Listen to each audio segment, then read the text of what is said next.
Big time fight coming up this weekend. We have Sean O'Malley. He's taking on Raulian Paiva out of Brazil. And for Paiva, he's been such an interesting case. He fights on Dana White's Contender Series Brazil. I dare you to try and find it on Fight Pass. They make it very hard to find Contender Series Brazil, but he fights Alan Nascimento, who's now in the UFC.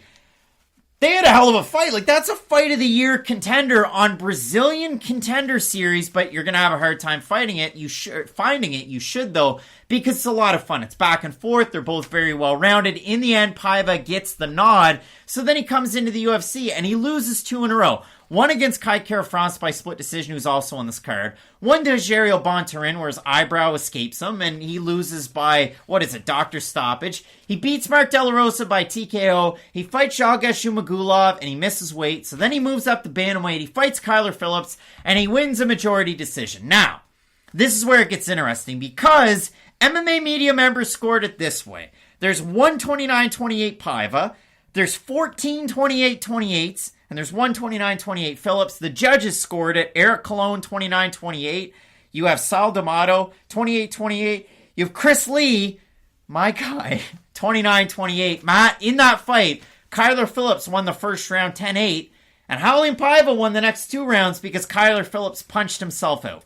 That's how that fight went. Exactly. And this is very disturbing if you believe Raulian Paiva is going to win this fight. Because if you watch the first 5 minutes of his fight against Kyler Phillips, well, Kyler strikes kind of like Sean O'Malley. He's got a wide stance. He throws a lot of unorthodox strikes. Do they train together? They do. They do. Now, this is another big point. Kyler had a close fight with Paiva. I'm sure he's going to be able to pass on some of the information he was able to gain in that fight to O'Malley. And I'm not the biggest O'Malley fan. I'm not one of these people who think, oh, O'Malley, it's like title shot or bust. You don't have him in your profile picture? I do not. But you know what I mean? It just feels like the conversation around Sean O'Malley is always either, hey, he's like a fight away from a title shot, or he's a borderline scrub, and there's no in between. There is a massive in between, though, and that's what I guess we're here to explain to you. With O'Malley, he kind of showed it in his last fight against Chris Moutinho. He doesn't need to go out there and just hit you with one shot to get the knockout. He can play the volume game. He can strike moving backwards. He can strike moving forwards. He has great cardio and really good takedown defense.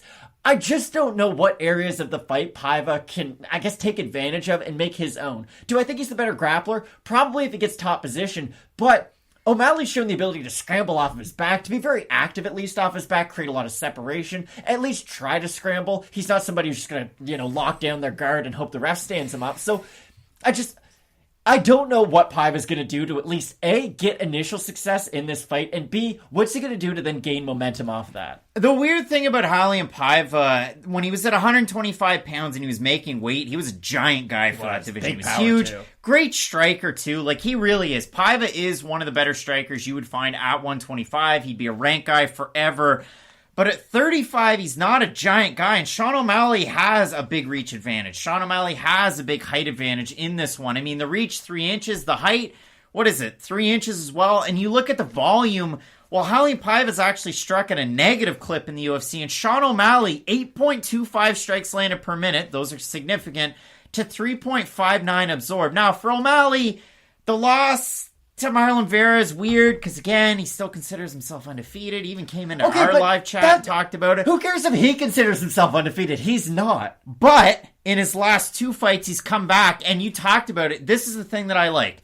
Volume, and then I finished the fight. Now, when he finished Thomas Almeida, that was like, hey, why wasn't the fight stopped sooner? And against Chris Moutinho, it was like, hey, why wasn't it stopped sooner? Because there was just so much of a give and not much of a take. Like, Chris Moutinho was just accepting damage with his hands up. And he was trying. Let's not make it seem like he was he was moving forward. Yeah, he got the crap kicked I understand. No. But you can't say Chris Moutinho's just some scrub because he lost to Sean O'Malley on short notice. He wasn't good coming into the UFC. I do not care. You cannot look at that performance, though, and take anything away from Moutinho. That's a loss for you gain stock, if anything. Oh, he gained Instagram followers. He gained a bonus. He doesn't know. No. He gains the respect of MMA fans and the community at large. For getting the crap kicked out of him. Craig, he landed good shots on O'Malley, too. This is like your Jimmy Crute, Anthony Smith. He only lost because of the leg kicks. Like, no. There's more to a story behind the fight. You don't have a fight of the night without the other side showing up, too. And Chris Moutinho still was able to land some really good shots at O'Malley, especially when the pressure got to him. So when we look at this fight, you've got Sean O'Malley, who's back on the road to success. You've got Raulian Paiva on a big-time 3-fight win streak. We look at the odds for this fight. Sean O'Malley is a big favorite in this one. He opened in and around a minus 330s, minus 322 on best fight odds. Paiva opened a plus 270s, plus 251. If we have a look at the Tapology votes, Matt, I'm going to set the over-under jump-ins at 85% O'Malley. I think it's going to be over. Holy smokes. 772 total votes, 85% O'Malley, 65% by knockout. For the 15% that have Paiva, 58% by decision, 28% by knockout. Matt, I think Raulian Paiva has a decent shot in this fight. I think he has a better shot than Chris Moutinho had, but I have a hard time picking him in this one.